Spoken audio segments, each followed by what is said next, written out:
Y bienvenidas a una nueva presentación en Cafetería Magic Bar. Lo primero, agradeceros a vosotros por haber venido a esta nueva presentación de estos dos autores que me acompañan, que ni más ni menos que son, que lo tengo apuntado por aquí, Héctor Daniel Olivera, autor de La última sonrisa del dinosaurio, 101 relatos de humor y también El equívoco. Yo os aconsejo que profundicéis en este libro, aunque es muy pequeño, pero realmente es una historia sobre la Biblia, ¿verdad? Sobre la Biblia en sí, bueno, el cristianismo no. y... ¿no? Ahora he metido la pata, va. Sí. Bueno, sí, no han metido la pata. Es la historia de Jesús y de su familia contada por un hermano gemelo de Jesús. Perfecto. Y luego tenemos a Gustavo Martínez Fernández, de Calle ni más ni menos, hola, ¿qué tal? con su novela Cadena Confidencial. Así que también aprovecho para que le deis un fuerte aplauso a Vilma, que es la que nos deja llevar a cabo estas presentaciones literarias en Cafetería Magic Bar.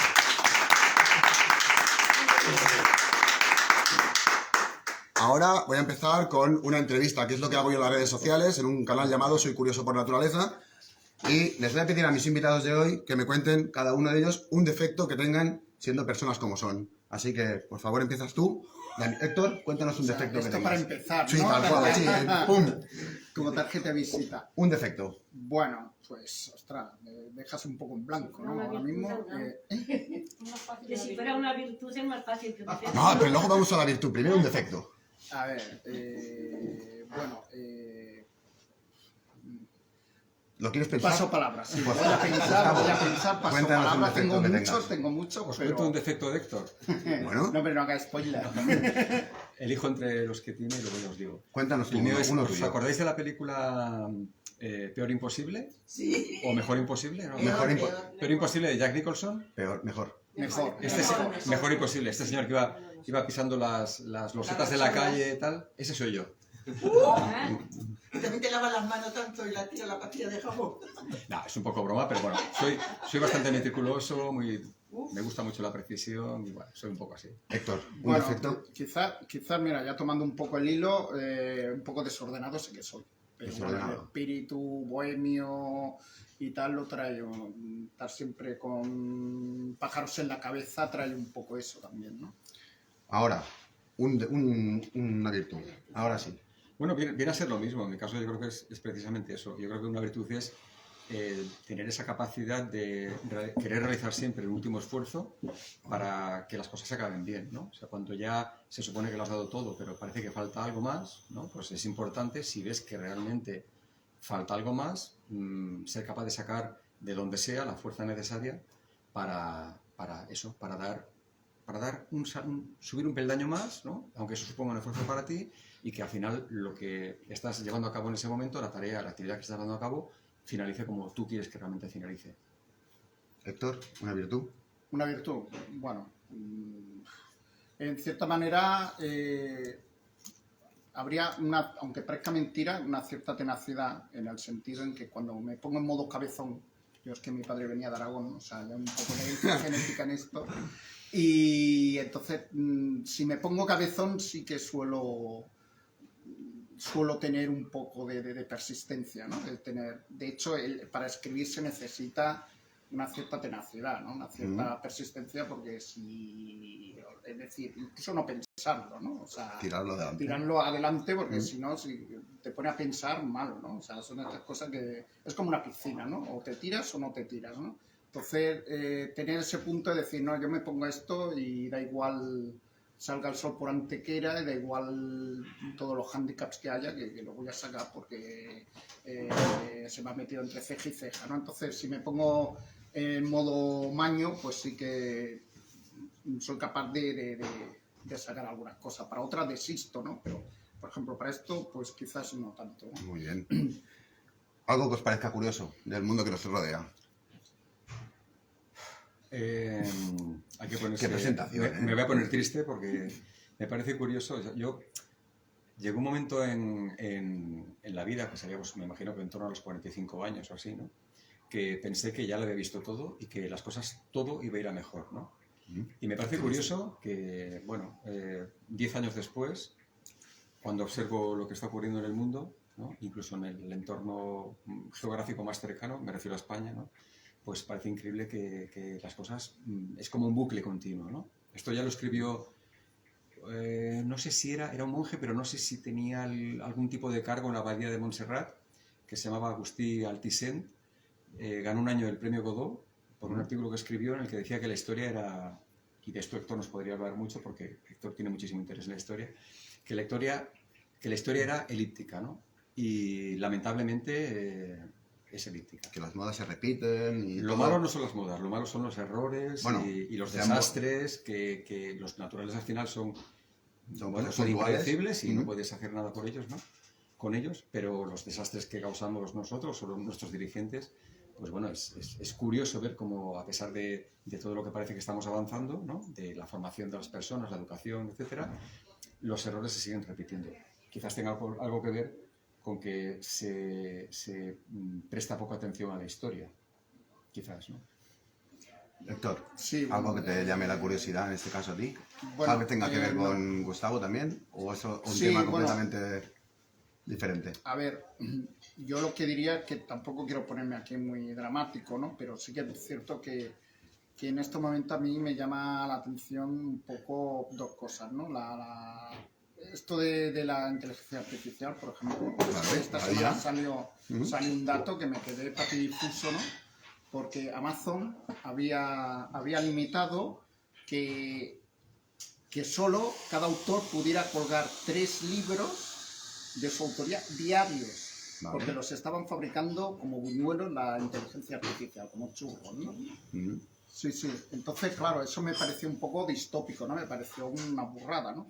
Y creo que va en cierta manera en detrimento de la cultura y de la diversidad. O sea, la esencia de la literatura es la diversidad. O sea, este hombre tiene su visión del mundo, yo tengo la mía, cogen a otra persona tiene otro, o sea, todas las historias ya se han contado de alguna manera, o sea, es simplemente esa visión, ese enfoque que cada persona aporta, ¿no? Si invisibilizamos porque el bosque no nos deja ver los árboles, a los autores y esa diversidad que nos aportan, porque lo llenamos todo perdona la expresión, de carroña informática, porque te lo ha hecho una máquina, pues, o sea, una máquina a mí como ser humano que me va a enseñar, a mí no me puede enseñar nada, ¿no? No sé si me explico. Sí. Entonces, al final sonarán los 4 autores que tienen el poder de los medios, que van haciendo cosas comerciales y la gente, el público se va a perder por esa diversidad que hay, que es donde está realmente la pulpa de ese fruto que es la literatura, ¿no?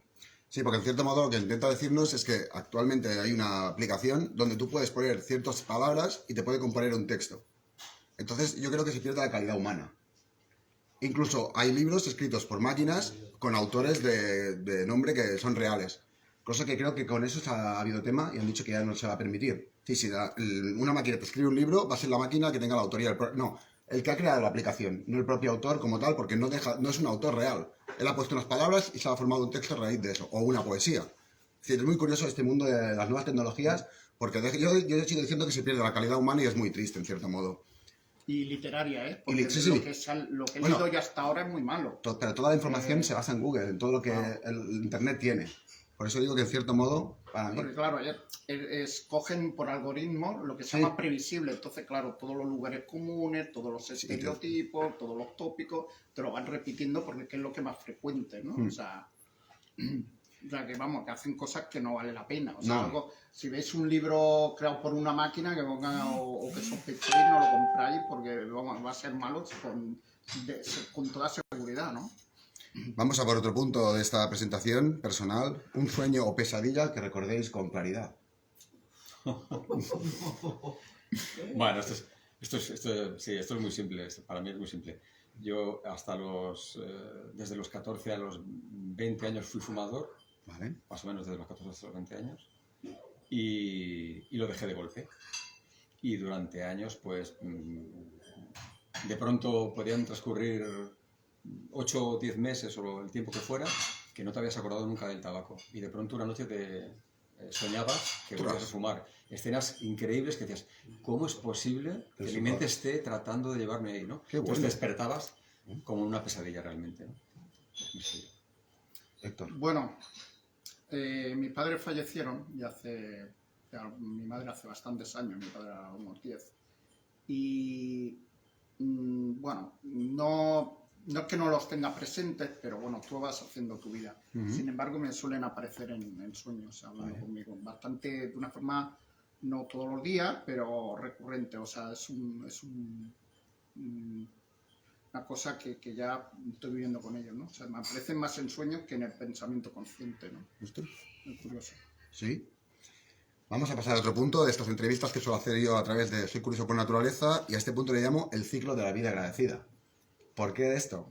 Porque a través de las etapas que tenemos que transcurrir en nuestras vidas, infancia, adolescencia, juventud y adultez, vosotros ya estáis en la adultez igual que yo, vais a contar anécdotas en relación a estas edades. Por ejemplo, la infancia entre los 6 y 11 años que tengan que ver con el mundo de la literatura, si es que hubo alguna anécdota que contar, que vivisteis en ese entorno. Empiezas tú, Héctor. Bueno, yo tengo Infancia, una de 6 a 11. Sí, que os vaya a parecer, va a decir, vaya tela, ¿no? El día que Marcos se reencontró con su madre, Acabas de hacerle recordar a alguien ese momento. pues bueno, yo les hice pasar a mi padre una vergüenza tremenda, porque estábamos en un restaurante de Bárbara y estaba todo el mundo, o sea, había un silencio sepulcral, que esto en España es complicado, que en un restaurante la gente esté callada, ¿no? Porque era el momento cumbre que Marcos estaba ahí abrazando a la madre, mamá, mamá, después de una serie de no sé cuantísimos capítulos, y yo tendría unos 5 años o así, y dije, sí, mucho rollo, pero luego la meterá en un asilo. Con esos años. Sí, era un monstruito yo. Entonces la gente empezó a decir, menudo monstruo, a saber lo que oye en su casa. Mi padre, colorado, callado, comieron pronto y se largaron. Y dijo, pero ¿cómo dice esta cosa? Pero es verdad, es que a mí ya me parece una ñoñería, ¿no? O sea, con 5 años me Cinco parece años, una sí, ñoñería. Hice pasar una vergüenza terrible, ¿no? Porque ya se veía un poco de la manera el monstruito, ¿no? Que estaba ahí en ciernes, ¿no? Gustavo, después de lo que me ha explicado, No, difícil. No, relacionados con la literatura, no, la verdad es que no recuerdo ninguna anécdota. Solo algún que, cuento que te traumatizara. Porque los cuentos infantiles son un poco para darle de comer aparte, aunque nos ayudan a dormir. bueno, traumatizarme no, pero sí que es verdad que, pues sí, quizás tendría 6 años, ¿no? La primera novela que yo leí, novela, digo, no libro, Sí, sí. la primera novela es yo pasaba las vacaciones, bueno, en ese momento no sé si vivía o estaba pasando las vacaciones de verano en casa de mis abuelos, yo soy originario de León, y mi abuelo escondía un libro, una novela negra, que no debía ser leída por los niños, claro. Y la tenía escondida, pero claro, por supuesto la encontré y me la tragué enterita, y no sé, supongo que salí con los ojos ojipláticos después de leerla, ¿no? Eso sí que lo recuerdo y tuvo que ser en torno a los 6 años. ¿El título de esta novela? Complicado y tan para atrás. No, Vidas turbias se llamaba. Vidas Y turbias. de Asturias. Una anécdota de la adolescencia entre los 12 y los 18 años. Héctor. ¿En general o...? 12 y 18 es lo que pone. Es que yo he mirado aquí las etapas de la vida y pone 12 y 18, luego pone juventud, 14 y 26.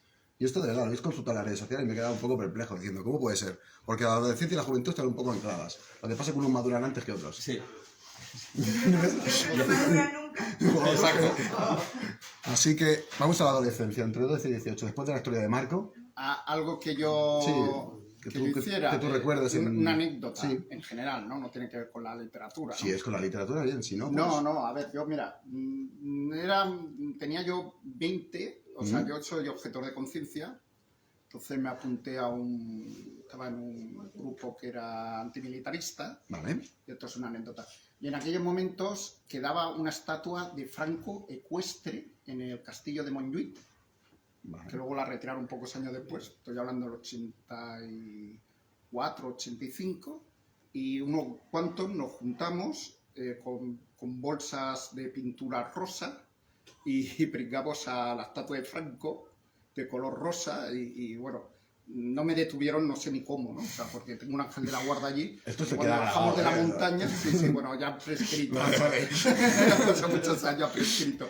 Pero te lo digo como una cosa curiosa, ¿no? Muy, Sí. muy poético esto. Gustavo. Bueno, en esa etapa yo era, bueno, como tantos otros adolescentes, pues era, en fin, es la etapa ¿no? de la que fluyen ahí las emociones y tal.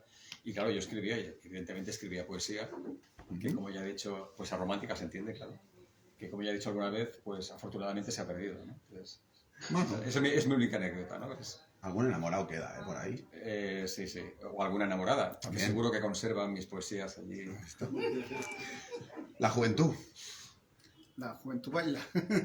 La juventud, a ver. No sé qué hiciera yo la juventud, pues no sé. Ya empezaste a escribir en la Pero juventud. relacionado con la literatura, ¿eh? Sí puede ser.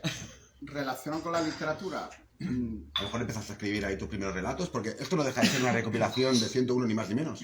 sí. ¿Cuántos pero años tienes yo- estos yo- relatos escritos? No, yo es que soy. No, esto está. Ah, yo está. lo que he escrito son los últimos 10 años, sobre todo. Vale, pues Porque mira ahí. yo había escrito sobre todo algunos artículos, me gusta escribir, pero artículos de opinión Vale. y cosas así, no. Lo de la literatura, la verdad es que es un poco una vocación pues tardía. O sea, hay gente Vale. que empieza a escribir cosas de joven y tenía algún cuento, pero la verdad es que no, o sea, ha sido... Y bueno, ahora mismo no te relaciono con la literatura, no te sabría... A lo mejor entra en el apartado adultez, ¿no? Más la literatura en sí. 27, yo 50. me acuerdo que cuando fuimos jóvenes, ¿te acuerdas que estábamos en el Sidecar y dijimos en Barcelona hay playa? Y nos fuimos... Sí, sí. Esto fue cuando finalizó, es que Héctor y yo nos conocemos desde hace mucho tiempo. Por eso luego si queréis que os cuente cosas suyas, me cogéis en aparte y os cuento lo que queráis. Lo que- Sí, cuando cité a estos dos autores en esta nueva presentación, me dijeron, si nos conocemos, dije, pues qué pequeño es el mundo, porque yo no tenía ni idea, ¿no? Lo bueno que fue curioso esto. Bueno, se puede decir, ¿no? Te di el contacto de él, Sí, ¿no? Pero sí, te sí. digo, no te acordabas, ¿no? Bueno, lo había te entrevisté en alguna ocasión, Sí, Sí. por lo tanto fue como decir, bueno, voy a presentar a estos dos autores. Se acaba de incorporar una persona nueva a la presentación, bienvenida, señora. Bienvenido. Ah, ¿qué tal? Se llevó el primer premio en la primera presentación que hice. Se atrevió a jugar a un juego y se llevó un ejemplar. No pasa nada, todavía llega a tiempo. Hombre, ¿Qué pasa, María? ¿Cómo estamos? Pues bueno, habíamos acabado el primero de bachillerato, creo recordar, y claro, entonces teníamos 15 años o algo así, ¿no? Algo así. Bueno, hemos acabado y tal, ¿no? Y vamos a ir a Barcelona, nuestros padres, pero por lo menos los míos, mis padres, temblaron allí como diciendo, ¿qué van a hacer estos, no? Y bueno, nada, pues nos fuimos a Barcelona y nos fuimos a lo más granado de la ciudad, o sea, la Plaza Real y un garito que se llama Sidecar, que lo más serio que había allí era un heroinómano o algo así. Ah, bueno. Había de todo allí, ¿no?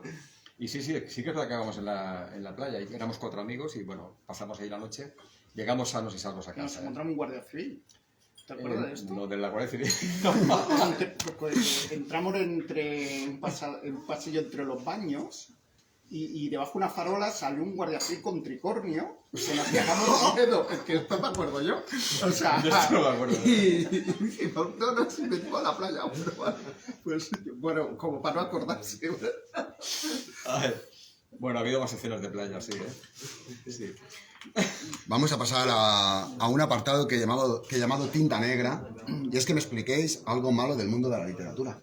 Algo que digáis, es que no tiene sentido que nosotros seamos autores y nos encontremos con esto. Hemos hablado del tema de la IA, que me parece algo realmente perturbador dentro de este mundo, pero si podéis añadir algo más que os haya pasado a vosotros como autores, estaría bien que aportarais este punto en Tinta Negra, que es así como le quiero llamar. Héctor, Hombre. algo malo, A ver, algún trauma. no, Oh. trauma, a ver, hay una frase que por ahí que dice que no tienes que conocer a los autores que admiras, ¿no? Porque dejarás de Ah. admirarlos, ¿no? ¡Ostras! Pues imagínate cuando conoces a los autores que no los admiran, ¿no? O sea, Vale. entonces ya ni te cuento, ¿no?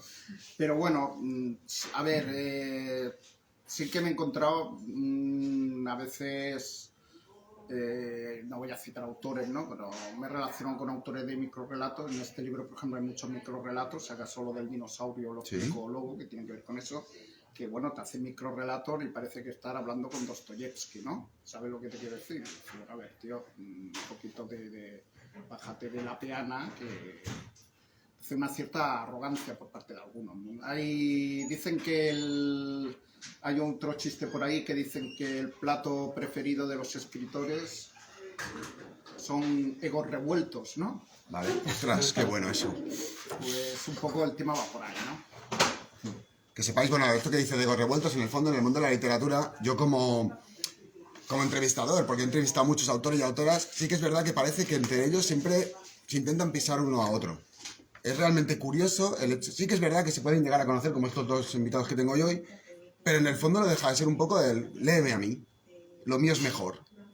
No, es realmente A ver, eso perturbador. es una actitud absurda, ¿no? Porque, a ver, cada uno escribe lo que sabe, como puede y ya está, ¿no? Ni yo le quito lectorera a Gustavo, ni Gustavo a mí, ni nada, ¿no? Ni ser un poco absurdo. Pero bueno, sí que hay a veces cierta competitividad, Sí, ¿no? sí que la hay, sí. Un poquito absurda y tal. A ver, cosas malas de la literatura, hombre, pues que las grandes editoriales solo apuesten por lo comercial. Yo creo que esto es el gran mal de la literatura, y luego la abdicación de la crítica, ¿no? Antes había la crítica, jugaba un papel, ¿no? Que era el intermediario entre el público y las editoriales, y ahora con la concentración de medios, que la crítica trabaja para medios de comunicación que pertenecen a holdings que tienen los mismos editores, pues claro, se acaban convirtiendo en una especie casi de publicistas, ¿no? De las novedades editoriales, ¿no? Entonces, dices, esto es maravilloso, y luego vas a comprar el libro y dices, bueno, maravilloso, ha de haber literatura para todo tipo de público, ¿no? Sí. Pero maravilloso para el que le guste, ¿no? Entonces, hay por un lado, la crítica ha perdido, no hay una crítica hoy en día valiente que te oriente, que orienta al público y por otro lado hay una apuesta demasiado comercial por parte de las editoriales, ¿no? Y eso creo que está opacando el talento y está fomentando un paisaje un poquito mediocre, ¿no? En el sentido o monótono, ¿no? Claro, sí, la literatura de gusto comercial y mayoritario está muy bien servida, pero los que nos gusta leer otras cosas más arriesgadas estamos un poco huérfanos porque no sabemos qué autores están escribiendo eso. Porque si ni la crítica ni los medios nos hacen ese papel, entonces yo creo que es el gran problema de la literatura española hoy en día, ¿no? Esto de los egos de los autores te lo he dicho a modo de que, claro, una cosa, alguien que me hace un microrrelato, pues es como el chef que te hace un canapé y te dice, bueno, que yo soy la hostia, ¿no? Soy 3 estrellas Michelin, ¿no? Dice, y los canapés están muy buenos, está muy rico y puedes cenar solo a base de canapé, pero me tendrás que demostrar algo más, ¿no? Entonces un poco iba en ese sentido, ¿no? Gustavo. Bueno, yo algo que supongo que va a estar de acuerdo, doctor, conmigo, es, yo creo que la cosa, lo peor que hay es las editoriales trampa, ¿no? Las editoriales que capturan que juegan con el ego y con la necesidad, ilusión, ¿no? La ilusión y con la necesidad de, pues eso, ¿no? de reafirmar en fin, qué bueno eres y tal, de los escritores noveles, ¿no? O sea, los escritores que envían obras y bueno, las editoriales están allí pues para capturarlos y hacen una acción comercial realmente, pero no con los posibles lectores, sino con los escritores, ¿no?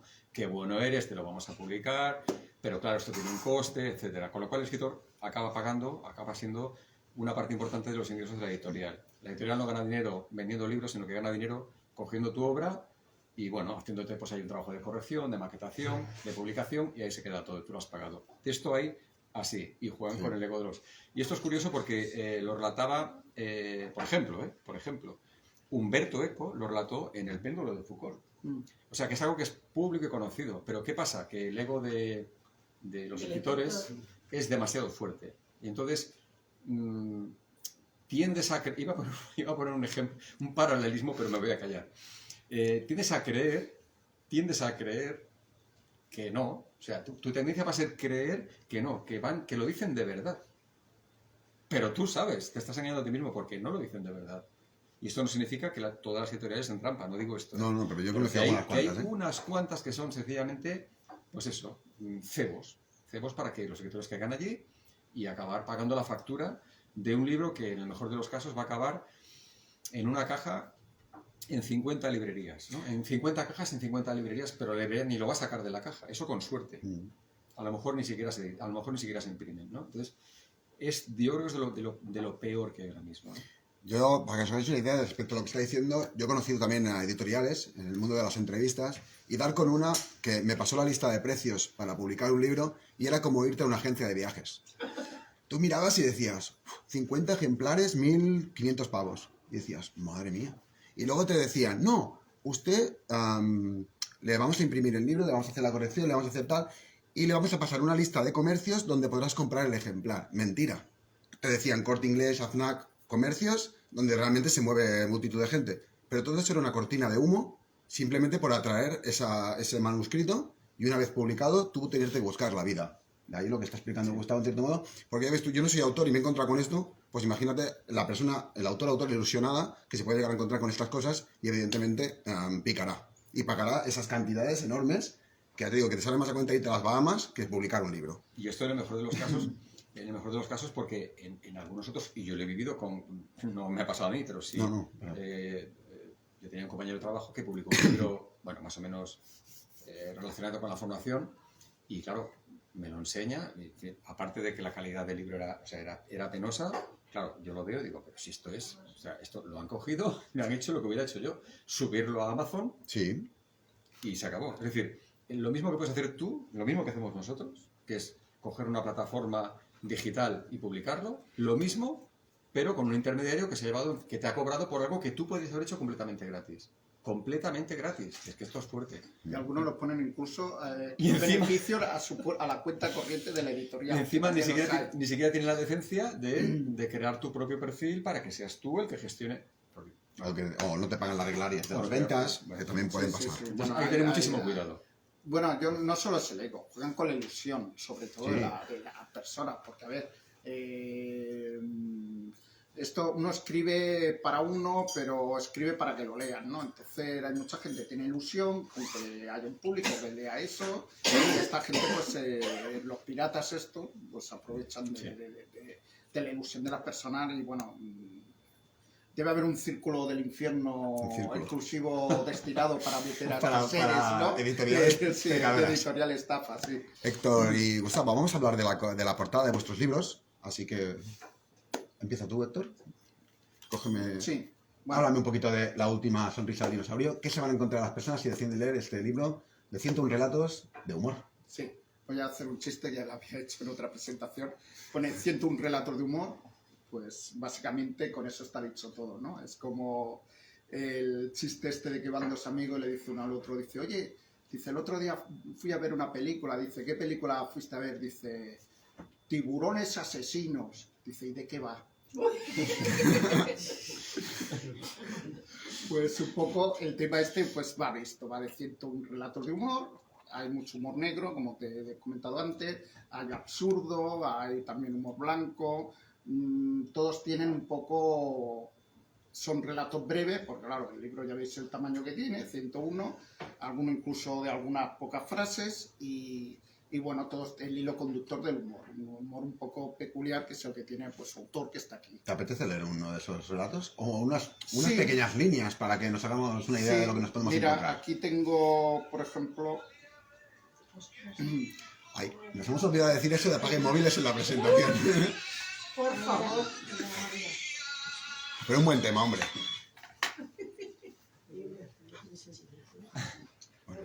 bueno, este, por ejemplo, a ver, no todos son así, ¿no? Estos son ya...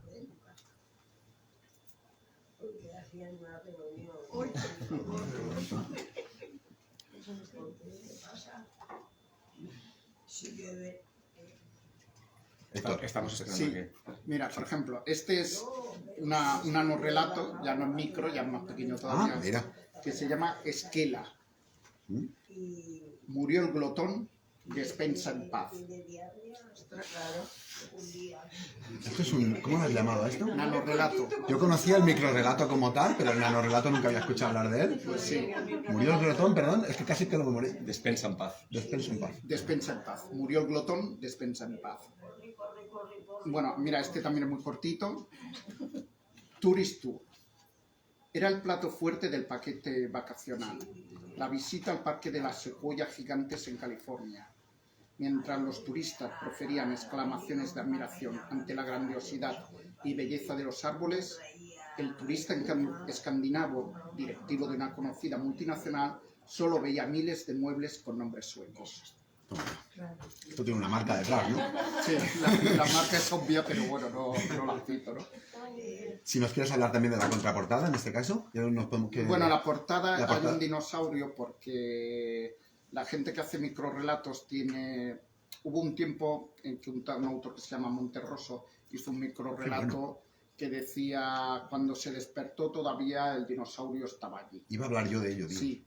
Ah, no, te lo he No, quitado. no, no, no, Ah. no, no, pero es que, Mavi, te Sí. iba a decir si conocías el... Sí, es muy... de Es hecho, una- la tribu microrrelatista que hace un poco que se dedica al microrrelato, pues la ha tomado como animal totémico, lo Sí, del sí, sí, sí. dinosaurio, porque durante un tiempo se dijo que era el cuento más corto escrito en castellano. Luego salió gente que dijo, espérate, que aguántame el cubata, que lo voy a hacer más corto todavía, y bueno, hasta algunas cosas que han llegado al absurdo, ¿no? Hay uno que pone el fantasma, ¿no? Y la página en blanco, ¿no? O sea, una quedada absoluta, ¿no? Sí, existe, ¿eh? Esto No, no, yo conocí el del dinosaurio, por eso. Y entonces, como lo tienen, pues lo cogí. Compartimos, hermana, entre otras cosas, ilustradora, ¿eh? Una chica, una amiga nuestra de Valencia que se llama Líneas Sin Más, es su nombre de guerra. Y entonces tuvo la gentileza de hacerme este dinosaurio tan gracioso. Y íbamos a llamarle, iba a llamarle La sonrisa al dinosaurio, pero había un libro de niño con ese nombre, y entonces pusimos el adverbio de tiempo, la última, y al final, pues jugando con lo del meteorito y tal, y como hay mucho de humor negro, pues bueno, así se ha quedado. Y esto un poco la portada. Gustavo, cuéntanos por qué Calella Confidencial con esta portada. Bueno, Calella Confidencial pues es una novela negra que está ambientada en Calella. En Calella, pues, es una ciudad en la que, bueno, tenemos ahí una segunda residencia y vamos allí de vez en cuando, ¿no? Y bueno, pues es una novela, una novela negra, una novela en la que hay, pues, la idea es, el argumento es que hay un ladrón profesional que está pasando un periodo allí tranquilo, de descanso, ha decidido tomarse un periodo sabático, pero por circunstancias diversas tiene acceso a una información que le permitiría llevar a cabo un trabajo. Cuando está finalizando ese trabajo en una playa de Calella, de madrugada, cuando acaba de hacer una tarea que tenía que llevar a cabo en la playa, en ese momento se gira y ve un cadáver en la playa. Entonces, justo es interrumpido cuando ve ese cadáver por una persona que es conocida suya y que es una agente de policía con la que mantiene relaciones. Entonces le resulta muy difícil justificar que él no es el asesino, pero como mantiene esta relación con esa persona, sabe que la puede convencer de que lo deje ir. ¿Sí? Lo deja ir porque insiste en que no puede aparecer, o sea, no puede hacerse público que él está allí, y le convence de que, bueno, él no, evidentemente no es el asesino, ¿no? Pero como en esa playa él tiene que finalizar una tarea, necesita descubrir inmediatamente quién es el asesino para que la playa quede libre de policía. Entonces, durante 48 horas se dedica a la búsqueda de ese asesino, ¿no? Cuando se aleja de la playa, descubre una medalla justo al lado del cuerpo de la persona muerta, de la chica muerta, y entiende que esa medalla le puede servir como pista para encontrar al asesino de la muchacha, ¿no? Esta es la historia que se desarrolla en Calella Confidencial. Y si queréis os puedo leer un fragmento pequeñito, para cuando se acabe de escuchar la cafetera. El tirador del café.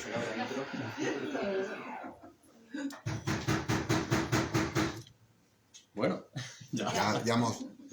Fue entonces cuando se escuchó un primer disparo, al que siguió la instantánea desaparición de una porción de la hermosa cabeza de la apóstol.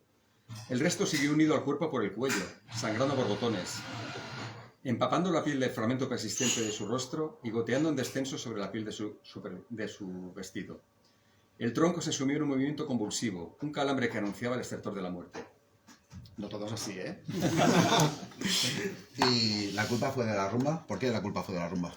Bueno, es un libro de memorias. Son las memorias de un músico que reside en Calella. Yo tengo, como digo, un pequeño apartamento allí y bueno, cuando llegué hace 5 años, más o menos hace 5 o 6 años, conocí a una persona que es mi vecino. Y mi vecino es un señor que tiene 70 y pico años y es músico, toca el bajo. Y tenía muchísimas anécdotas, porque en su momento fue el introductor de una manera de tocar el bajo, el bajo eléctrico, que se llama el bajo latino. El bajo latino es una manera de tocar el bajo que ayudó en la creación, fue un elemento importante en la creación de la rumba catalana. fue muy famoso, en algún momento de su vida fue nombrado el mejor bajo latino de Europa, y eso le permitió trabajar con muchísima gente como por ejemplo pues Isabel Pantoja, Peret, Lola Flores, Sara Montiel, Gato Pérez, ha trabajado con muchísimos. Y ha tenido, claro, como músico, en fin, pues una vida así un poco disipada, digamos, ¿no? Y claro, tiene muchísimas anécdotas porque ha estado en contacto con toda esta gente, ¿no? Hay que pensar que cuando él nació, además su abuelo, es una persona muy conocida del mundo, una persona muy conocida del mundo de los toros. Las famosas charlotadas que se hacían en las plazas de toros, las inició su abuelo, ¿no? Carmelo Tusquellas. Fue él el primero que hizo de charlot en las plazas de toros, ¿no? Entonces es una persona que ha tenido, digamos que contacto con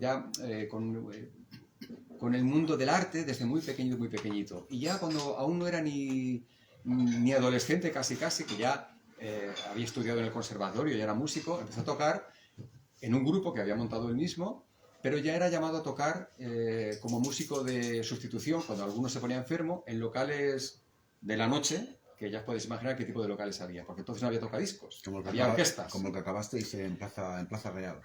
No, peores. digamos, de otro... Allò que diem una casa de Barret, ¿no?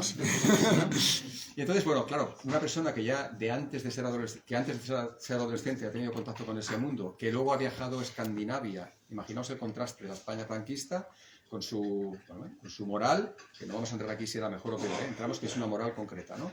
Y de pronto trasladarse a Escandinavia, a Suecia, a Dinamarca, Finlandia, claro, todo eso impactó muchísimo en su vida. Luego regresó a España, estuvo trabajando en Madrid en la época de los 60, vivió de todo hasta el punto de que le decía a sus compañeros: yo he estado en Escandinavia y no he visto lo que he visto en Madrid, en el Madrid de los 60. Entonces, todo ese tipo de anécdotas están recogidas en este libro, que es súper interesante, porque permite darse cuenta de que, a pesar de la manera de vivir de esa sociedad de la España del franquismo, pues había personas que vivieron una vida completamente al margen. Es decir, estaban en esa España, pero ellos seguían haciendo su vida. Hacían su vida y la hacían ellos porque durante el día era lo que tú veías en la calle, pero la noche los transformaba a todos. Y transformaba a los músicos, a los jueces, está aquí explicado, a los jueces, a algunos curas incluso, hay una anécdota de un cura que guardaba el hachís en el cáliz, por ejemplo. Lo más sagrado, ¿no? A los policías, o sea, está todo explicado ahí. Solo de pan y Claro, verde. ese tipo de ambientes, pues, ¿qué ocurre? No hablamos de la dictadura de Franco, pero podría haber sido cualquier otra dictadura, ¿eh? Pues siempre hay personas, siempre hay grupos, siempre hay colectivos que viven al margen y con independencia de lo que el resto del país sigue viviendo, ¿no? Y es muy curioso. Bueno, pues, ¿tenéis alguna pregunta para estos dos invitados que me acompañan hoy? Buah, que hay gente más activa, ¿eh? Quiero preguntar por el proceso Mira. que tenéis a la hora de iniciar un proyecto. Bueno, te puedo explicar de los dos libros. Sí, vale. A ver, este es un proceso acumulativo, por decirlo de alguna manera. O sea, yo fui escribiendo y llegó un momento que tenía una masa crítica ahí de relatos y, bueno, no es que solo escribo de humor, o sea, escribo de muchos temas.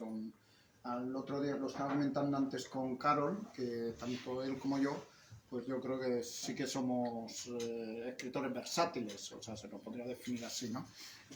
Entonces, pero tuve una acumulación de relatos que tenía el humor como línea argumental y digo, bueno, pues podemos sacarlos juntos, ¿no? Y en este segundo sí que ya aquí vino otro tema, ¿no? Como él muy bien ha dicho, soy un aficionado a leer cosas de historia y tal, y leí un artículo, ahora no me acuerdo en qué revista, yo diría que era National Geographic Historia, pero no que lo pone en la mano del fuego porque esto hace ya bastante tiempo, en que se hablaba de un evangelio apócrifo. Los apócrifos son esos evangelios que la Iglesia Católica no los ha reconocido. O sea, la Iglesia Católica al final reconoció 4, que es lo que están en la Biblia que todos conocemos, y otra serie de evangelios, de escritos de historia de Jesús, muy antiguos también, no los reconoció. Y hay uno que habla de un hermano gemelo de Jesús, ¿no? Y entonces, claro, allí fue el detonante de escribir la o sea, se me ocurrió la trama y escribir digamos, el argumento, ¿no? O sea, han sido procesos totalmente distintos, ¿no? Bueno, ¿puedo leer un micro sobre esto? ¿Cómo se hace en el...? ¿Cuál es la esencia real de un microrelato? Porque yo tengo entendido que es como darle un final abierto, que cada uno pueda de alguna manera sacar una conclusión diferente de lo que se ha No, podido yo suelo permitir. hacer... Es con un mensaje claro. A ver, Con- me van a matar los microrelatistas. Eso lo hacen los malos microrelatistas. Es decir, Vale. dejarlo muy abierto para que alguien que no sabe fabular, pues que tú te imagines lo que sea. Pues de cara al del Entonces, dinosaurio, por ejemplo, eso es una locura sí, ese es extrema. abierto, ese es abierto, Sí, ese porque- es abierto.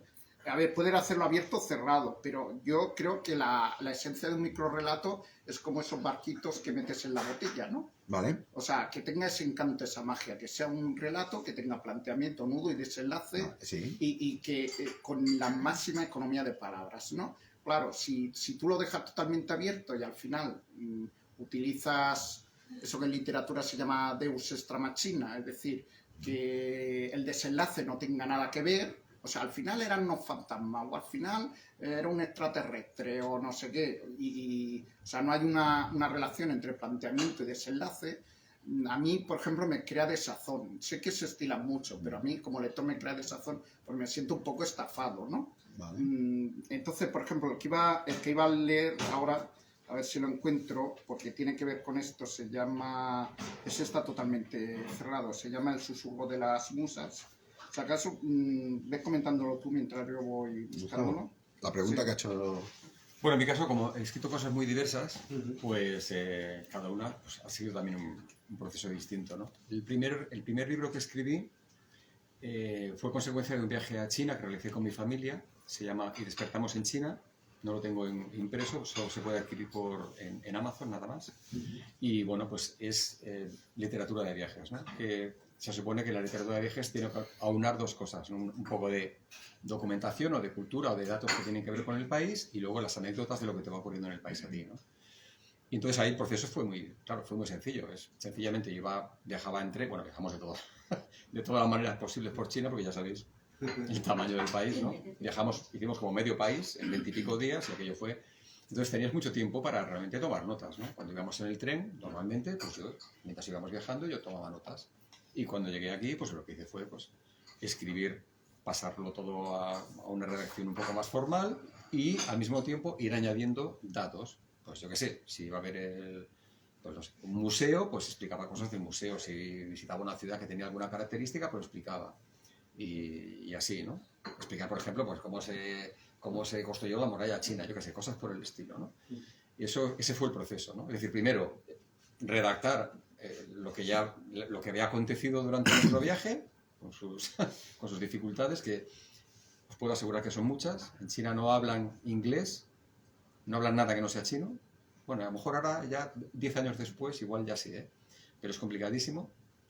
Por ejemplo, tú vas a un restaurante y vas a pedir sal y no entienden los gestos. Tú haces así y no entienden. Haces así y no entienden. Lo dices en español, por supuesto, en español ni lo sueñan, claro. En inglés y no entienden. Y al final tú estás en el restaurante a punto de hacerte el harakiri y tienes alrededor 6 camareros, todos sonriendo, pero que no entienden nada de lo que estás diciendo. Y al final tú te levantas y vas a buscar la sal, porque ves así y la ves y tal, ¿no? Pues bueno, cosas por el estilo. Entonces, bueno, eso tuvo cierta gracia, ¿no? Escribir, relatar todo ese tipo de anécdotas. Hubo también cosas malas, ¿eh? No saber lo que comes, por ejemplo. Nunca sabes lo que comes. Tú vas al restaurante y tú dices, come de esto, y a ver qué hay. A ver qué hay allí. La lista y luego, de alergias no la tienen, ¿no? no. Vale, ¿no? Y luego pues te vas añadiendo cositas, ¿no? Pues la muralla china se hizo por partes, no sé qué, bueno, tal. Ese fue el proceso. Luego ya, esto fue, aún trabajaba. Después ya cuando dejé de trabajar, pues ya digo, bueno, voy a escribir una novela, ¿no? Y entonces eso era como una cosa muy abierta. Empecé a hacer, una compañera de trabajo me dijo, pues si vas a escribir, te aconsejo este libro. Me regaló un libro para, bueno, que se supone que no te da técnicas, pero sí te dice un poco cómo despertar la creatividad, cómo liberarte de las barreras que te impiden escribir, etcétera, ¿no? Bueno, leí la mitad del libro, porque yo sabía que me bastaba yo solo. Cada tarde me iba a la biblioteca y escribía. Y como era un ejercicio abierto, No tenía nada planificado, sencillamente iba escribiendo. Y cuando me di cuenta, pues ya había escrito una novela de 418 páginas. Toma ya.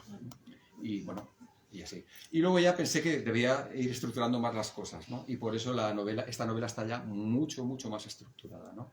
Y el libro de memorias, pues ya te puedes imaginar que eso es más sencillo. Sencillamente me reunía con este señor en su casa, tenía una grabadora e iba intentando que él ordenara sus pensamientos. Porque claro, una persona con 70 y pico años que ha vivido tantas cosas, va saltando de una cosa a otra. Y tu objetivo es que aquello vaya teniendo una estructura más o menos organizada, ¿no? Para que después el lector, claro, no se sienta agobiado por lo que está leyendo, ¿no? Así que cada libro es una aventura. Eso me pasa a mí con la edad que tengo. Sí, ¿no? Sí. ¿Qué vas saltando? Voy saltando. Bueno, ¿Procede a la lectura, Héctor? sí. Es una pregunta que hacen mucho, ¿no? ¿De dónde salen las ideas? Dice, Sí. lees una noticia y te viene hecha ya el cuento. Dice, aquí hay un cuento. De todas formas, lo que nos dedicamos un poco a fabular, eso también es un músculo, ¿no? La fabulación, que con el entrenamiento, o sea, acabas viendo historias donde a lo mejor los otros no las ven, ¿no? O Sí, sea, sí. porque a base de imaginarte cosas y crearte historias, un poco, es una especie de locura socialmente aceptada, ¿no? O sea, tú, por ejemplo, cuando haces los diálogos, a veces en el diálogo interior que tiene la persona consigo mismo, tú estás repitiendo los diálogos, ¿no? Que luego vas a poner en el papel, ¿no? Entonces, a base de ver fabulaciones, de buscar historias, gana más en facilidad para encontrarlas, ¿no? Y entonces cualquier cosa, o algo que lees, algo que te cuentan, algo que te llama la atención, algo sobre lo que quieres escribir. Yo, por ejemplo, he escrito bastante cosas para concurso, he ganado algunos, y a veces te viene una consigna, ¿no? Yo me acuerdo, una vez escribí sobre la lenteja de Tierra de Campos, para participar en el concurso, ¿no? Dice, bueno, ¿y qué dices de las lentejas, no? ¿Qué historia te inventas, no? Me saqué una cosa, no me comí un colín, ni la lenteja tampoco, pero bueno, ahí está. Entonces, sobre esto si me permitís, hice un pequeño microrelato que está aquí, que se llama, y ya no os leo más porque si no ya lo voy a botar, el susurro de las musas. Para vencer el famoso bloqueo creativo del escritor, un servidor recurría a un método electrodoméstico. Metía 5 segundos la cabeza en el horno encendido para que las ideas eclosionaran en mi cerebro como huevos empollados por el calor. Terminaba apestando a piel de pollo quemada. Luego introducía la testa en el congelador para fijar las ideas creativas. Acto seguido, mi cráneo pasaba al tambor de la lavadora para centrifugar la sinopsis. Con el secador de pelo daba cuerpo y volumen a los argumentos. Y, por último, apoyaba la plancha fría a mi oreja a modo de auricular telefónico, esperando que por los agujeritos de expulsión de vapor, las musas me susurraran la voz del narrador, los personajes y la trama. Todo funcionó hasta el día en que me dejé encendida la plancha y me achicharré la oreja. Las musas dejaron de hablarme por gilipollas. Yo, Héctor, yo diríamos que antes de ser curioso, antes de estar en comunidad con relatos, yo escribía relatos. Escribía microrelatos, como has hecho tú en este libro, ¿no? Y recuerdo que yo me los planteaba, los escribía, los tiraba adelante, los leía a mi mujer y me decía, Y yo decía, ¿sí? ¿No lo entiendes esto? Y me decía, lo debes entender tú. Pero realmente no es así. Y digo, pues yo creo que sí que se entiende. ¿Te ha pasado eso en alguna cosa, en alguno de estos relatos que tengas tú escritos, que tu idea sea muy clara, pero la gente no entienda esa profundidad que tú le has querido dar? Porque a mí me traumatizaba eso. A mí me dejaba como... Bueno, cuando escribes algo que hace con referencia, por ejemplo, me pasó uno, está aquí, me pasó uno porque no... Pero esto ya tiene que ver un poco con el nivel literario, cultural de la gente. Como hagas alguna referencia que a ti te parezca... Yo, por ejemplo, aquí hay uno que hago una parodia sobre los relatos de H.P. Lovecraft. Vale, Claro, sí. Si no has leído a ese autor, no pillan nada, ¿no? Entonces me pasó con una... Este también es un nanorrelato. Romance, ahora te voy a decir que, espero que no me vea, es maestra de GB, bueno, perdón, de primaria. Vale. Hemos hablado antes de la nostalgia y ya me he ido al EGB, fíjate qué lapsus. El maestre de primaria que le di a leer, dice, mira, sí, este libro. Y digo, bueno, esto que son cortitos, ¿no? Romance en la juguetería. El soldadito de plomo andaba con pies de ídem al inicio de su relación con la muñeca de la juguetería. No en vano, Matrioshka tenía personalidad múltiple. Toma ya. Dice, no lo entiendo. Pues yo Claro, sí sí, me lo he claro. pillado. Digo, bueno, que no entiende. Dice, no lo entiendo. Digo, que no entiende esto. Matrioshka que... Digo, no, las muñequitas rusas, Que unas tiene están una dentro de la otra. Da clases a los Bueno. de primaria, ¿eh? Cada uno llega a donde tiene que llegar. Sí, no.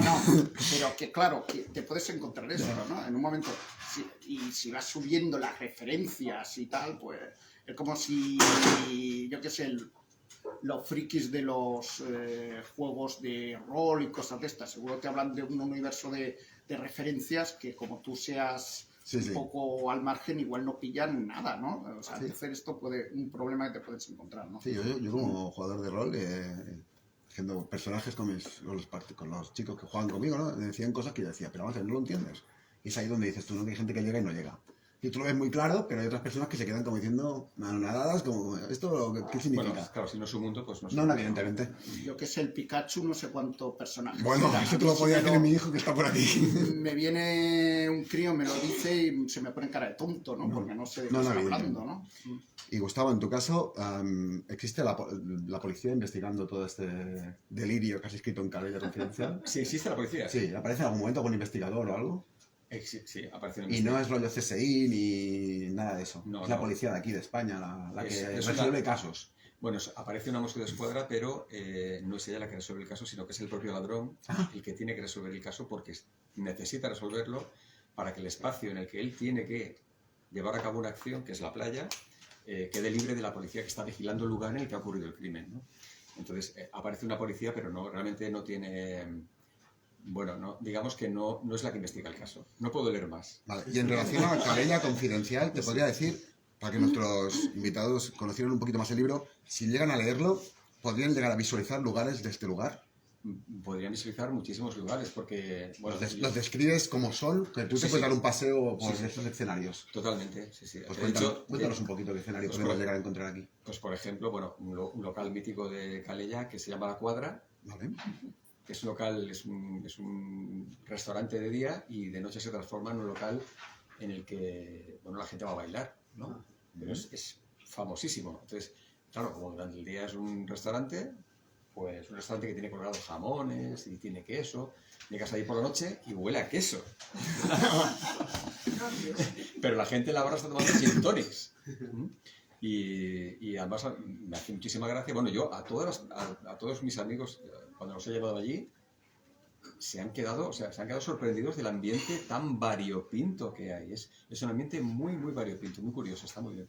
Tiene muy curioso. Después sale mi local favorito, que es en Calella, en la playa larga de Calella. Hay algunos chiringuitos muy, muy formales, ¿no? Con una estructura permanente, están todo el año allí, de gran tamaño, que tiene una estructura así como una ortoédrica, ¿no? Y en dirección a la playa, que tienen terracita, etcétera, ¿no? Y sale un local emblemático para mí que es el Nui. El Nui es un sitio que es todo muy blanco, con todos blancos, etcétera, ¿no? Y hay un DJ que fue muy famoso y sigue siéndolo, ¿no? Y pincha allí pues prácticamente todos los fines de semana y en verano casi todos los días, ¿no?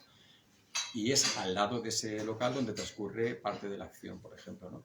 Después aparece un tramo de un acueducto también, que lleva agua, que eso está más en la parte de montaña, y bueno, hay todo un itinerario que la persona que está investigando el crimen, pues recorre ese espacio natural, ¿no? En el que está el acueducto, ¿no? Y bueno, básicamente estos son los sitios que se podría hacer un circuito, ¿no? El circuito de Calella Confidencial, se podría hacer, ¿eh? No, muy bien, es bueno saberlo porque de cierto modo los lectores podrán viajar, aparte de leer, que también de cierto modo es una cosa bonita de Es una hacer, cosa bonita de hacer, sí. Sí, luego vas al lugar y dices, mira, por aquí pasó todas estas cosas que Gustavo nos quiso transmitir en esta novela llamada Calella Confidencial. Luego pone ficción pool, ¿no? Sí, ficción pulp. Sí. Esto, si le quieres dar algún Vale, ¿Alguna explicación del por qué? allá, más o Había menos una explicación en la entrevista en los años 50, 60, ¿no? Bueno, más o menos antes de los 60. En los años 50 se puso muy de moda en Estados Unidos libritos casi entre cómic, TV, bueno, no eran cómics, eran novelas ilustradas, ¿no? O sea, novelas en las que había dibujitos y tal, y eran, digamos, novelas fáciles de leer, ¿no? Como novela negra, pero industrial, ¿no? Aquello, ¿no? Algo que podría hacer fácilmente hoy la inteligencia artificial, perfectamente, ¿no? Y eran pues novelas muy básicas y estaban hechas con un papel de muy baja calidad porque se tenían que vender a bajo precio y la idea era vender, ¿no? Un poco como, y me sabe mal hacerlo, pero un poco como las novelas de Marcial Lafuente Estefanía, me sabe mal poner ese ejemplo, pero es que sería una cosa así, ¿eh? Marcial Lafuente Estefanía o Corín Tellado, pero llevado a un género como muy extremo en cuanto a violencia y sexo, ¿no? Y se llamaban novelas pulp porque se llamaban como el papel. El papel era de baja calidad, pulpa, ¿no? Entonces decían, sí, ¿no? Género pulp, el género que eran novelas que estaban escritas en ese tipo de papel, ¿no? Bueno, a mí me parecía muy interesante esa idea y entonces lo que hice fue decir, bueno, vamos a ver, supongamos que yo pueda escribir una novela de ese tipo, pero vamos a intentar elevar, o sea, vamos a mantener el género, un poco de sexo, un poquito de violencia, un poquito de intriga, de crímenes, etcétera, ¿no? Pero vamos a elevarlo un poquito, vamos a elevar el lenguaje, ¿no? Ese es el objetivo, porque al final el objetivo no es vender, en mi caso, no era vender, sino escribir algo que a mí me guste, y claro, yo para escribir algo zacio, pues mejor no lo escribo, ¿no? Lo que hago es, bueno, vamos a buscar ese género, pero vamos a intentar elevar un poquito el nivel del vocabulario, de la novela en sí, ¿no? Y eso es lo que yo he hecho aquí. Por eso indico que es ficción pulp. La verdad es que de sexo tiene poco, ¿eh? No, si es por eso, no lo compréis. pero esa es la idea. Y por eso se llama ficción pulp. ¿Tenéis alguna pregunta más para estos invitados? Que os llame la curiosidad, preguntarles. ¿O procedemos directamente a...? Yo quería preguntar, ¿realmente en esta época que estamos se puede vivir escribiendo libros o lo tenéis como hobby? Mira, yo empiezo las presentaciones haciendo la siguiente pregunta. ¿Cuántos libros se publican en España al año? En España. No en el mundo, ¿eh? 80.000. Entre nuevos libros, reediciones, hablamos de todo tipo de libros, novelas, libros educativos, que tienen que ver con el ámbito educativo, 80.000 libros. Vale, esa es una. Y dos, en una contra de la vanguardia salía un escritor, no sé quién era, no recuerdo su nombre, que decía, yo soy uno de los 80 escritores que viven de esto en España. O sea, él, entiendo que la editorial le ha dado datos, le ha dicho, mira, tú, con lo que ganas, pues hay 80 como tú. Y él hizo un cálculo y dijo, vale, pues entonces yo vivo de esto. El resto no vive de esto. Porque parte de los libros que se publican en España son de periodistas que viven del periodismo, ¿no? Viven del periodismo, publican porque les gusta publicar y porque, hombre, claro, evidentemente algo ganan con ello, ¿no? Algo ganan. Pero es muy complicado vivir de ello. Para vivir de ello, claro, tienes que... yo digo, hablo por mí, yo veo dos posibilidades. Una, escribes una obra que, como a mí me ocurrió, por ejemplo, con 100 años de soledad, ¿no? De Gabriel García Márquez. Abres el libro, empiezas a leer y cuando has leído una página, la dejarías en ese momento para llamar a tus amigos y decirle, tienes que leer ya este libro, porque es buenísimo, ¿no? Esa es una circunstancia, ¿no? Ahora no llamarías por teléfono, no marcarías con el disco. Ahora dirías, hostia, cómprate este libro porque es la bomba, ¿no? Pero claro, eso es una genialidad. Es una obra que, en fin, no todo el mundo puede hacer en su segunda o en su quinta novela, ¿no? Él tampoco lo hizo en la primera novela, ni en la primera cosa que escribió. Él había escrito muchísimas cosas más, ¿no? Y la otra opción es que escribas decentemente y una editorial diga, mira, veo posibilidades a esto, vamos a apostar por ti, ¿no? Y la editorial se gaste millones de euros en posicionarte para que tú estés ahí en el mundo de la literatura. Fuera de eso es muy complicado vivir de ello. Y la prueba está, antes comentábamos respecto a la asistencia a eventos de literatura. Yo he estado en Barberá del Vallès haciendo la presentación de este libro en una librería. Había, pongamos, 25 personas y vendí 12 ejemplares. Y cuando acabé de vender los 12 ejemplares, me dice la propietaria de la librería, me dice, has vendido más que... Y me nombró, no recuerdo, y aunque lo recordara no lo diría, ¿qué tal autor? Que es un autor famoso, que estuvo aquí hace un mes y has vendido más que él. Y es famoso. Es decir, es muy complicado vender. No porque la gente no tenga interés por leer, porque se está incrementando el número de personas que leen en España, se está incrementando, sino porque se publica tanto que es muy difícil que tu libro acapare la atención de las masas, ¿no? Salvo que, como digo, no tengas una editorial que bombardee con tu nombre y con tu obra, ¿no? Y acabes estando en la cabeza de todo el mundo, y cuando todo el mundo va a comprar un libro, pues piensa en ti. Claro, si a mí me dicen, rápido, vete a una librería y compra un libro para no sé quién tal. ¿Qué voy a...? Pues al final compraré pues, de un par de autores. Si me dicen, pues es una, yo qué sé, pues es una persona que no lee nada y, bueno, la veo un poco así picaresca, pues venga Maxwell, por decir algo, ¿no? Y si es un libro que, pues no sé, pues muy complicado. Acabaría siempre comprando el libro de 2, 3, 4, 5 autores conocidos. Si no, es muy complicado. Yo, de cara a lo que dice él, a través de este proyecto de Instagram, ¿no? Soy curioso por naturaleza, he entrevistado a gente famosa. Y una de las últimas personas que pasó por mi programa es autor de un libro, y me di cuenta que sí, él es conocido en el mundo del teatro, todos estos aspectos que maneja, pero en el mundo de la literatura no deja de ser uno más. Lo único que sí que me di cuenta es que a él le permitían hacer una presentación del libro en un concesionario Mercedes. Que dije yo, ostras, esto no se lo hacen a cualquiera. Pero como es esa persona, evidentemente tiene acceso a este tipo de público. Pero más allá de esto, es decir, acudió a mí como acuden muchos otros autores, o yo acudo a ellos para darles la oportunidad de darse a conocer. Porque en el fondo sí que es verdad que están ahí, son conocidos, evidentemente son gente famosa. Y más, salió en el pasapalabra. Yo cuando lo vi dije, hostia, estoy entrevistando a un tío que salió en pasapalabra, fíjate. Pero más allá de esto, yo creo que todos tenéis que buscar la vida. Es muy complicado. Y es difícil ante el número que has dicho tú de personas que publican un libro en España en un año, ¿no has dicho? En un año, sí, sí. Vamos a proceder al juego que he hecho. Yo quería añadir una cosa. Sí, perdón. Bueno, esto no se hace por dinero, esto se hace por pasión. O sea, si tuviéramos que contabilizar las horas que inviertes en escribir algo, porque sobre todo lo tienes que volver a releer y reescribir hasta que queda conforme a tu nivel de exigencia, pues realmente no dirías que es un negocio ruinoso. O sea, yo he ganado algo más de dinero en algún premio literario que he conseguido que no en la venta de libros. O sea, es complicado. Luego, lo que decía él, o sea, la editorial, para que una editorial se gaste en promoción, invierta en promoción, pues eso, claro, hay una inversión que ellos hacen unos cálculos, dice, esto me va a salir a cuenta.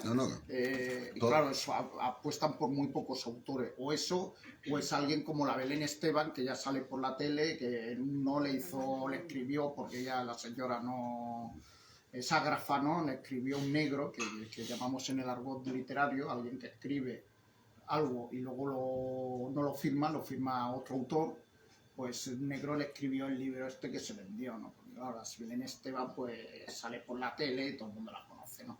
Entonces es muy complicado. O sea, cuando llega al estadio de que una editorial dice, ¿me va a salir a cuenta la inversión en promoción o no?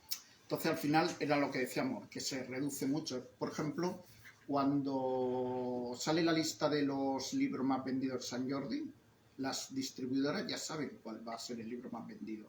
Porque el libro más vendido ha de coincidir con los libros más distribuidos. Claro.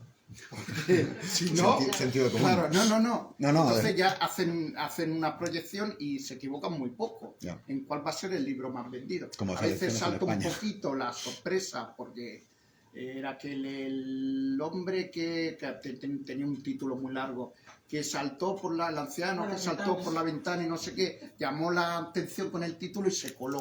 Pero normalmente ya te pueden decir cuáles van a ser los títulos más vendidos. Entonces, claro, el resto de los escritores, que son la inmensa mayoría, que se quedan fuera no tienen este respaldo, pues tenemos que hacer la guerra por nuestra cuenta y Pero vamos, ¿qué pasa? pero que esto no es ni No es para llorar, ni ¿eh? bueno ni malo. No. Esto sencillamente es como es. Es así y ya está. No es algo que... Bueno, Es ley de vida. es así. No es ni bueno ni malo. Vamos a proceder a un juego. Para empezar había pensado yo un juego un poco retorcido, ¿no? Mi intención era coger estos sobres, cortar letras de una revista que le pedí a mi abuela, la Pronto, sin ir más lejos, y luego teníais que componer un nombre y todo esto, ¿no? Pero ayer reflexioné sobre esto y dije, no, voy a hacerlo más simple. Es decir, que os voy a dar la posibilidad de coger un sobre de estos y en 4 de ellos hay un premio. Si os toca, pues enhorabuena. Si no, simplemente tendréis un sobre en blanco que os lo podréis llevar para enviar una carta a alguien, ¿vale?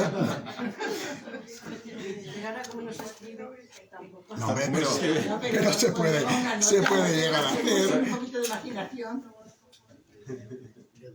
No se escriben ni se envían postales. Pero yo, que soy un nostálgico, tengo una aplicación que estoy en el... Me gusta mucho viajar, ¿no? Ahora viajo menos, pero me gusta mucho viajar.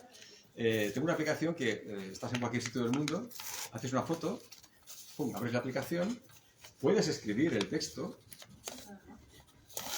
cuesta dinero, como si pusieras un sello, más o menos, ¿no? Y le llega en físico la postal a la persona a la que tú se la envías, ¿no? Yo creo que me hace más ilusión a mí que a ellos. Cuando llego aquí digo, oye, a ver la postal que te envié, y yo aquí. Ellos, no sé si la guardo o tal. ¿Cómo que no? Bueno, que sepáis que en el sobre no está mi ADN, porque hacen la franja esta para... Antiguamente teníamos que chupar los sobres, ahora no es así. Quien quiera, que coja un sobre y la suerte está echada. Porque en cierto modo... ¿Quién quiere coger un sobre? Pues el que usted quiera, luego se lo coge, se lo pasa a otro y ya está. Claro, antes no sé.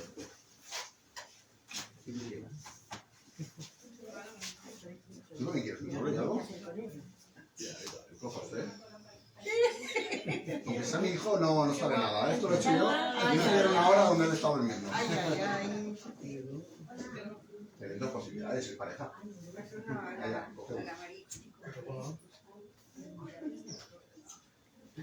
Carol, ¿tú también vas a coger uno? Bueno, un fuerte aplauso para Carol, que hace que esta presentación tenga un masaje como regalo. ¿Usted ha cogido? No. ¿No quiere coger ninguno? Sí. Por supuesto. Antes que viene usted. ¿Quién más? No ha cogido. Aquí hay dos, ¿no? Sí, mira. Uno cada vez para mí. Y si te tocan más que tú, Yo los regalas a ti, este uno. Pues ahora abrir los sobres y suerte a los ganadores. Blanco para matar la carta. ¿Cuánto van a matar la carta? ¿No habéis tenido suerte? Vale. Aquellos... Muy bien. A ver.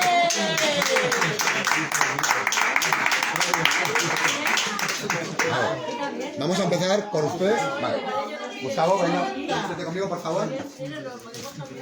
Usted es la ganadora de Querella Confidencial, que se lo va a otorgar ahora el autor. Bueno, ¿lo tiene? Pues que lo disfrute muchísimo. Muchísimas gracias. No sé si tiene que dar como recuerdo. Pues sí, claro que sí, hombre. Y por aquí tenemos... Ahora Héctor le entrega... que la había plastificado y todo, ¿no? Ay, sí. ¿Dónde está la...? Aquí. Claro, mira, es que me ha venido con el libro plastificado y todo. Bueno, espero que te muchas sorpresas. Pues podéis tomar una foto con... Sí. Vale. ¿Has visto cómo en la... ¿Esto? No te digo.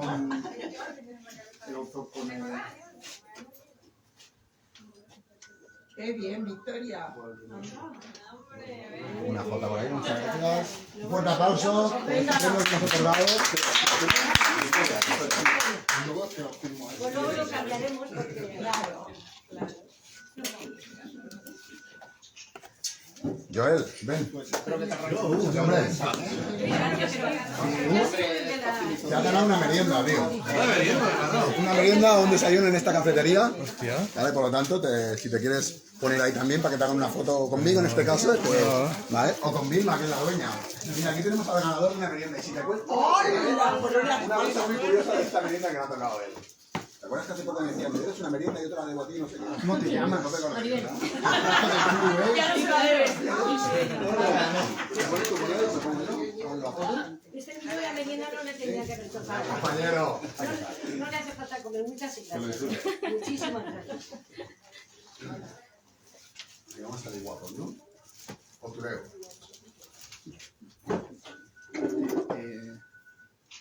Y aquí tenemos a Gaia y su pareja, que se ha llevado ni más ni menos que un masaje. Claro. Ay, mira qué bien. Qué bueno, ¿Vale? ¿eh? Vamos a tocar una espalda joven. Uy, no escribe. Ostras, qué casualidad, se ha estropeado el... Os lo podéis intercambiar, si queréis.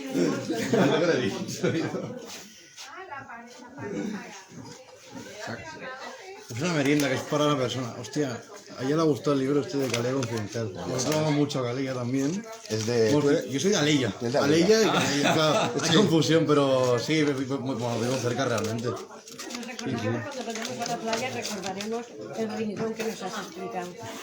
Cuando lo Que vaya lea, bien. si ya lo conoces, bueno, si ha estado Calella, que evidentemente sí. Yo tengo un hermano que tiene allí en la Pero esta cosa- Déjalo por aquí, el boli. Pero si alguna vez voy, ya recordaremos la cuadra y tal. Lo de la cuadra es espectacular. Por eso que... Es una merienda para una persona.